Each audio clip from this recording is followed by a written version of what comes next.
USP, and being an ordinary maverick. This is Ajay, your host, an ordinary maverick sharing real life thoughts, experiences, and maverick tips. Today's podcast centers around the powerful word called USP. Many of you may know of this word, may not know, but the full form is unique selling proposition, which is very commonly used in the business environment. When we talk of USP, usually what comes to mind is businesses, brands, whether it's McDonald's or Virgin Atlantic or the Tatas, Apple, Microsoft, etc., etc. It's like kind of take a name of the business or the brand and immediately a mental image, which may be either positive or negative, which may give you a good feeling or a not so good feeling, and that's what comes to your mind. And essentially you react accordingly. You either support the business or the brand or you do not. You kind of form first impressions, and this is the basis on how the trust in a brand and business has been built over the years. Plus it also represents who is running the business or who is the owner of the business. Today I'm going to give you a different take on USP.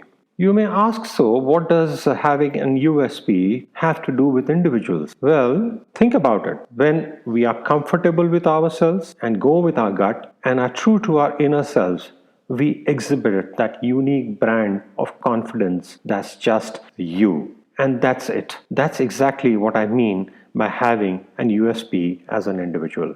It's creating impressions. I'm sure you've heard about the first impressions and the lasting ones as well in this context. Let me share something. It's been close to 30 years and I still can clearly remember this guy selling kulfis, which is an Indian ice cream close to where I lived at that point in time. This man had created his USP, simple way of promoting his homemade ice creams, making sure one remembered him and the ice creams and came back for more. He had a unique way of pronouncing the names of his ice creams. In fact, even after 30 years, I still remember the sound of raspberry ice cream, which essentially is, raspberry ice cream, and it still echoes in my mind very crystal clear. This kind of did one thing for sure. We went back to have the ice cream every other night just to hear him say raspberry. And of course, his business continued to do great as well. Looking around us, we see similar examples of the brands that I narrated earlier, all with very strong USPs. And this pulls in customers, helps the brand grow. One uses these brands for the experience, as while using these products, you kind of, get this same stand apart feeling and the daredevil attitude or a one of a kind trailblazer attitude. It's amazing how just the USP of a business and product is so powerful that once created, it goes deep and stays. And in that vein, there is the USP of a family. Yes, you heard it right, a family. And that's what makes one stand out. It also binds you in more strongly with that family connection. Now, we spoke about USP, meaning the unique selling proposition, but what if we turned it around and instead saw it as the unique solution to problems, and we fall forward? Remember the Maverick formula. How do we use our USP, which is unique solution to problems, as a family and always move ahead? I see USP as a strong link with being resilient as a family. Let me share another story. You will recall that in one of my episodes that we have kind of moved almost 19 times, and I mean moved continents, cities, etc. Each time we packed our shipment, which was a 20 to 40 feet container, there was this risk that we may not see it again. Small risk, but yes, risk there was. Till date, we have been very lucky and most of our stuff has reached fine, traveling across the seas or the air. We have, a friend in South Africa who had a very different experience. He was moving to another country with his family and they packed up their entire house, decades worth of things and memories, and checked into a hotel for the night before their final departure, which was a flight scheduled for the next day. In the hotel room at night, they were watching the news live at about 9 p.m. Suddenly, the news anchor comes with a breaking news and speaks of a terrible tragedy.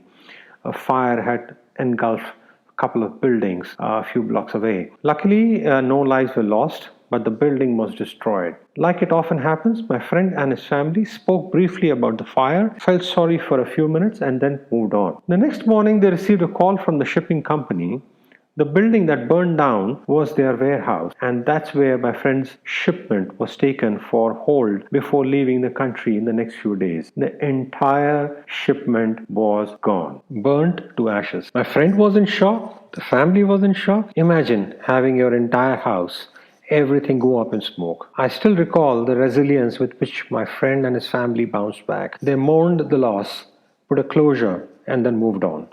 My friend said, Ajay, we suddenly realized we can buy everything new.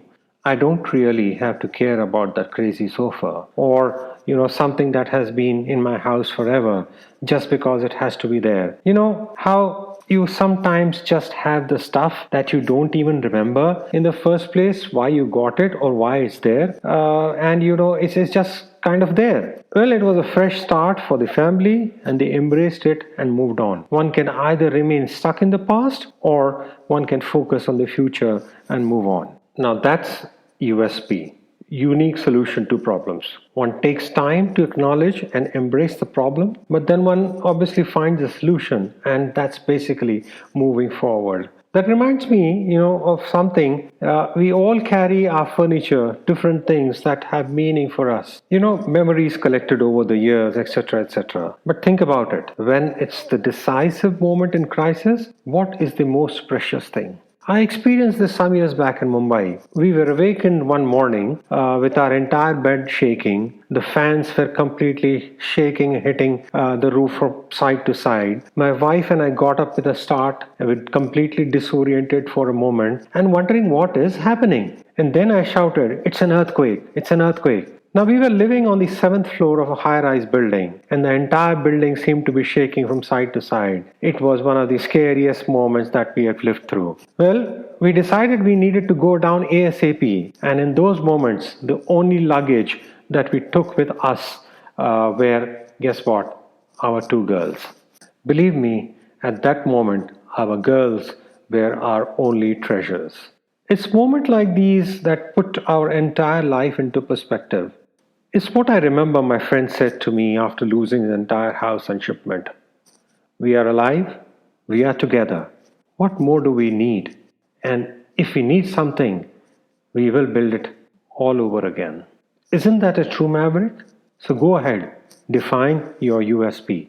I would love to hear your thoughts. This is Ajay signing off with a loud shout out to fellow ordinary mavericks out there. And if you would like to join me in any one of my episodes and share your take on the Maverick formula itself and your experiences, we would really welcome that. You can reach me on theordinarymaverick@gmail.com. Here's wishing you all the very best. Stay well, stay safe.